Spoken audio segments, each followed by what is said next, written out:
புளி ரசம் பண்ணுறது ரொம்ப ஈஸிங்க. தக்காளியும் தேவையில்ல, தாளிப்பும் பண்ண தேவையில்ல. ரொம்ப சிம்பிளாகவே பண்ணிடலாம்.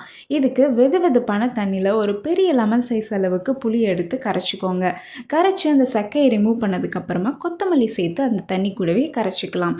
கொத்தமல்லியோட அளவு இவ்வளோ அவ்வளோலாம் இல்லை, உங்கள் ஆசைக்கு ஏற்ற மாதிரி போட்டுக்கோங்க. எவ்வளோ அதிகமாக ஆட் பண்ணுறீங்களோ அந்த அளவுக்கு ரசம் வாசனையாக இருக்கும்.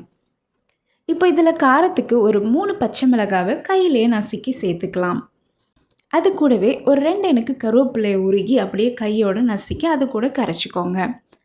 இப்போ இது கூட 1 டேபிள் ஸ்பூன் மிளகு, 1 டேபிள் ஸ்பூன் ஜீரகம், 1 டேபிள் ஸ்பூன் சோம்பு இது எல்லாத்தையும் லைட்டாக வறுத்துட்டு அப்படியே லைட்டாக பவுட்ரு மாதிரி பண்ணிவிட்டு ரொம்ப பவுட்ராக வேணால் ஒன்றும் பாதியமாக அரைச்சி இதில் சேர்த்து கரைச்சிக்கோங்க.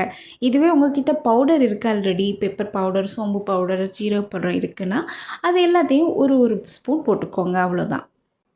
இப்போ இது கூட ஒரு 3 பல்லு பூண்டு இடித்து சேர்த்துக்கலாம். அதையும் அப்படியே சேர்த்து கரைச்சிக்கோங்க. மஞ்சத்தூள் ஒரு 1/4 டேபிள் ஸ்பூன் போட்டால் போதும், அதுக்கு மேலே அதிகமாக தேவை இருக்காது. எல்லாத்தையும் கையோடு சேர்த்து கரைச்சிக்கோங்க.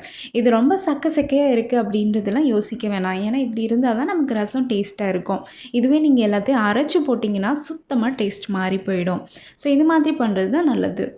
இன்னொரு முக்கியமான விஷயம் பார்த்தீங்கன்னா, ரசம் எப்போவுமே சில்வர் பாத்திரத்தில் பண்ணுங்கள். நீங்கள் நான்ஸ்டிக் இந்த மாதிரி வேறு பாத்திரம் யூஸ் பண்ணும்போது கொஞ்சம் டேஸ்ட் கண்டிப்பாக டிஃபர் ஆகும்.